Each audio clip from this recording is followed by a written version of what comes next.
శ్రీమాత్రే నమః. నమస్తే అండి. ఎలా ఉన్నారండి? అంతా బాగున్నారా? నేను కూడా బాగున్నానండి. ఈరోజు పాతకాలం నాటి పిండి వంట చేసి చూపిస్తానండి. ఏం పిండి వంట అనుకుంటున్నారు కదా? ఎన్న ఉండలు. పిల్లలకి అవి చేసి పెట్టేవారు. అవి అయితే ఏ జబ్బు ఉండదో అని అలా చేసి పెట్టేవారు ఒరిపిండితోటే. ఎలాగనుకుంటున్నారు కదా? మీకు నేను చేసి చూపిస్తాను. ఎప్పుడో పిల్లలు చిన్నప్పుడు చేశాను కానీ మళ్ళీ నేను చేయలేదండి. అక్కకి ఫోన్ చేసి అడిగాను, మా అక్కకి, అక్క అలానేనా చేయడం అని. అంతేనమ్మా, అలాగే చేయమని చెప్పింది. అలాగే మీకు ఎలా చేస్తానో విధానం చూపిస్తాను. ఇప్పుడు కళాయి పెట్టుకున్నాను కదా, ఇందులో ఈ గ్లాస్ నీళ్ళు పోసుకుంటున్నానండి. ఈ గ్లాస్ నీళ్ళు పోసాను కదా, ఇందులో సరిపడే ఉప్పు కూడా వేస్తాను. ఈ గుల్లగా చాలా బాగా వస్తాయండి. చక్కగా చాలండి. ఉప్పు వేసాం కదా, నీళ్ళు మరుగుతూ ఉంటాయి. అయితే నేను అదే గ్లాస్తో పిండి మీకు ఇక్కడ చూపిస్తాను.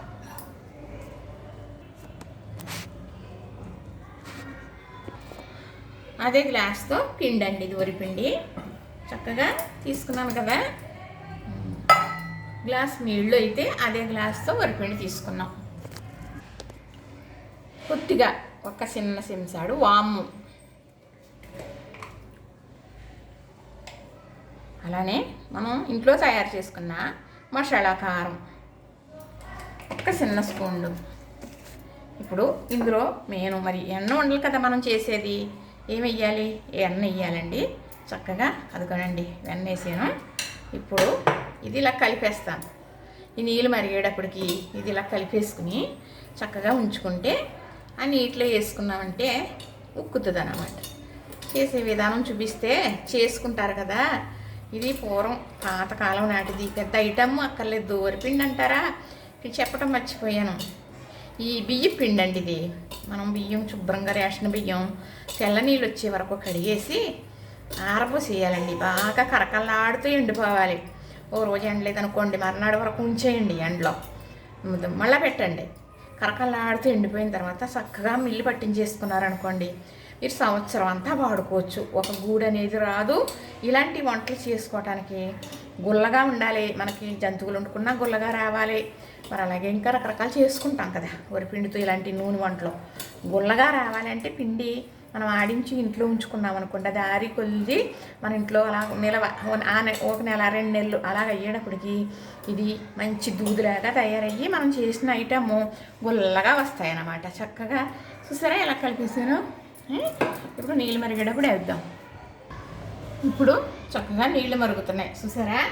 ఇప్పుడు ఈ పిండి ఇలా వేసేసుకుందాం. ఇది మనం వెన్న కలిపాం కాబట్టి ఉండ అనేది కట్టదండి. చక్కగా మనకి ఎలా అంటే మరి ఉండలు చేసుకున్నామంటే జిగురు ఉండాలి కాబట్టి ఇలాగ మనం ఉక్కించుకుంటున్నాం. అంటే బాగా ఉక్కుపోవలసిన పని ఏమీ లేదు. చక్కగా మనం ఇలా ఉంది కదండి, ఇది ఇలా తిప్పుతాను. చూడండి ఎలా ఉక్కింది అనేది. మరి తర్వాత పిండి ఎంత బాగుంటుంది అంటే మనకి ఇప్పుడు ఎన్న వేసి కలిపాం కాబట్టి ఎన్నపూసలాగే ఉంటుందండి.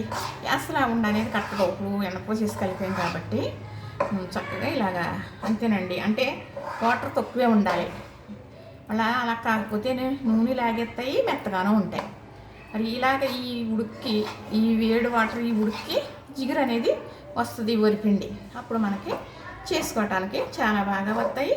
తర్వాత కరకల్లాడుతూ ఉంటాయి, ఎక్కువ రోజులు కూడా ఉంటాయి, ఎన్నాలన్నా ఉంటాయండి. చక్కగా పోయిందండి ఇది. ఇప్పుడు ఇంతే, ఇంకా స్టవ్ ఆపేసుకోవడమే. ఎందుకంటే జిగురు అనేది వచ్చేసింది కదా. ఇప్పుడు చల్లారాక మీకు ముద్ద కింద చేసి నేను చూపిస్తాను.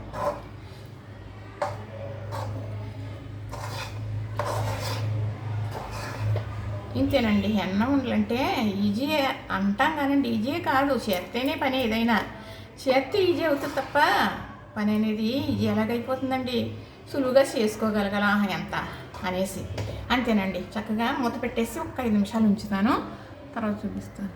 ఇప్పుడు చక్కగా ఒక 5 నిమిషాలు మగ్గిందండి. ఇప్పుడు ఇందులో వేసేస్తున్నాను. ఈ పళ్ళులో వేసేసుకున్నాం. కొద్దిగా చల్లారిన తర్వాత మనం ఇలాగ ముద్దలాగా వచ్చేస్తుందిలేండి. నీళ్ళు అది ఏమీ వేయనవసరం లేదు, చక్కగా వచ్చేస్తుంది.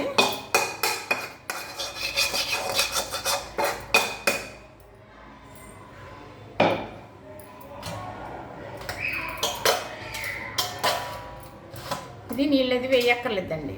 చక్కగా ఇలా చల్లారేటప్పటికి మరి ఇందులో వెన్న ఉంది కాబట్టి ఆ జిడ్డు వల్ల మనకి చక్కగా మరి ఎలా అంటే సేమ్ ఎన్న ముద్దలాగే వస్తుందండి పిండి. దీనికి ఉన్న నైజం అండి ఇది, చూసారా కాలుతుందని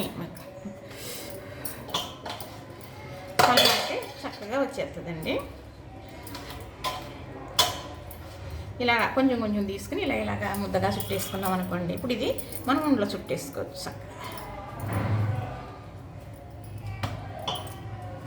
చూసారా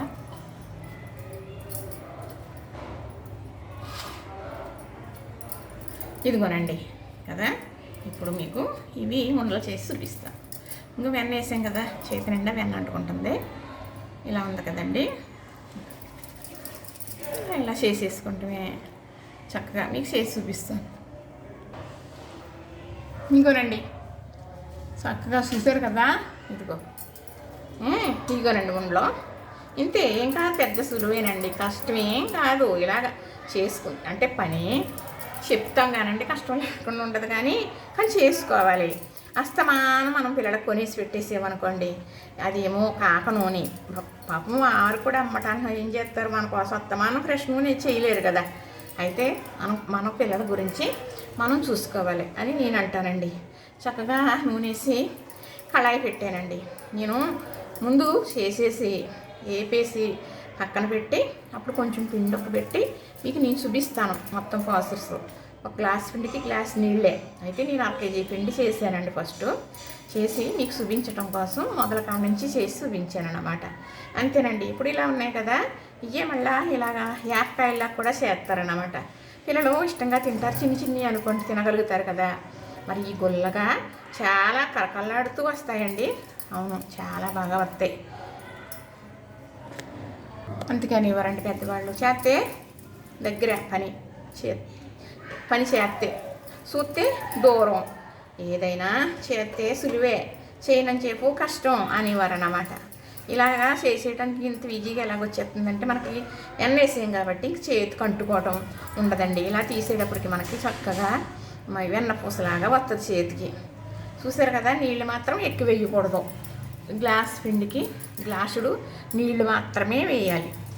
వేసి చక్కగా నీటిలో వేసేసి తిప్పేసాం కదా, అంతే. ఒక 5 నిమిషాలు మూత పెట్టడం వల్ల ఆ పిండిలో ఉండే పచ్చిదనం అనేది పోతుంది. చల్లారిక ఇలాగా చుట్టేసుకోవడమే. ఇవి నూనెలో వేపుకోవాలి. కళాయి పెట్టానండి, చక్కగా నూనె వేసేసాను, కాగుతుంది. ఇలాగలా ఇవి చుట్టేసాను అనుకోండి, ఒక ఆయిల్లో వేపేయచ్చు. ఏదైనా చేసుకుంటే సులువేననుకోండి. పిల్లల కోసం కష్టపడి చేయాలి, తప్పదు. ఎందుకంటే అస్తమానం అన్నీ కొనలేం కదా. ఇలాంటివి అనేటప్పటికి ఇష్టంగా తింటారు. ఇదేంటంటే స్వీట్ కాదు. ఇందులో ఒకసారి జీలకర్ర వేయచ్చు, ఒక్కొక్కసారి వామ్ వేయచ్చు. కొంచెం కమ్మదనానికి కారం వేసాం కదా, కొంచెం రుచిగా ఉండాలని పిల్లల దృష్టిలో పెట్టుకుని కొంచెం వేసుకోండి, ఎక్కువ కాకుండా. అదే లేదనుకోండి, మనం పచ్చిమిర్చి కూడా పేస్ట్ కింద చేసేసి ఉడకెట్టి రసం వేసుకున్నా కూడా ఆ కారం కూడా బాగానే ఉంటుంది. అలా కూడా వేసుకోవచ్చు. ఇందులో ఉంటే 1 స్పూను నువ్వులు కూడా వేసుకోవచ్చండి. చక్కగా చూసారా అయిపోయినాయి.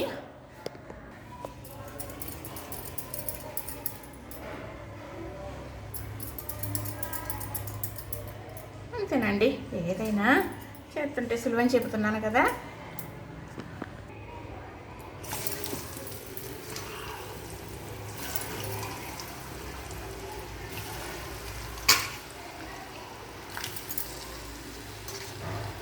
ఇవి మాకు పాయ కింద వేసేయచ్చండి. కొంచెం వేసి వేపుకోవాలి అని ఏమి ఉండదు. ఎవరు అన్నారట ఎన్న ఉండలు అంటే పేలుతాయని. ఇవి ఎన్న ఉండలు పేలటం ఏమి ఉండదండి. ఎందుకు పేలుతాయి? పేలవు.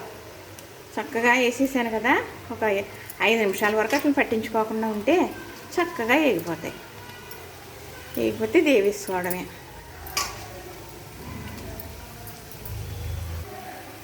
ఇలా వేగినాయి చూసారా, ఇంకా వేగాలి, వేగనిద్దాం.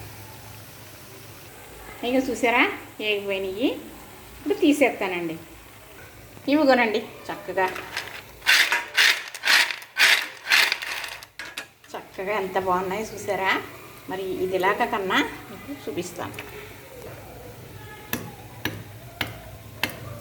అంతేనా? చక్కగా ఇది చూసారా ఎంత గుల్లగా ఎంత బాగా వేగిందో. కరకలాడుతూ చాలా బాగున్నాయండి. మరి మనం వేసాం కదా అందుకు చాలా గుల్లగా వస్తాయి. అందుకే అన్నండలో అన్నారు ఇవి పిల్లలకి చాలా ఇష్టంగా తింటారు. ఇలా చేసుకునే డబ్బాలు వేసుకుంటే వాళ్ళకి చక్కగా గుప్పుడు పెట్టుకోవచ్చు కదండి. నాకు తెలిసింది చెప్పాను. మీ ఇంట్లో అమ్మగా అనుకుని ఆశ్రయిస్తారని, చేసుకుని బాగుందని చెబుతారని అనుకుంటూ ఎదురు చూస్తూ ఉంటానండి. చూసారా? నచ్చిందా? లైక్ చేయండి, షేర్ చేయండి, సబ్స్క్రైబ్ కూడా చేసేయండి.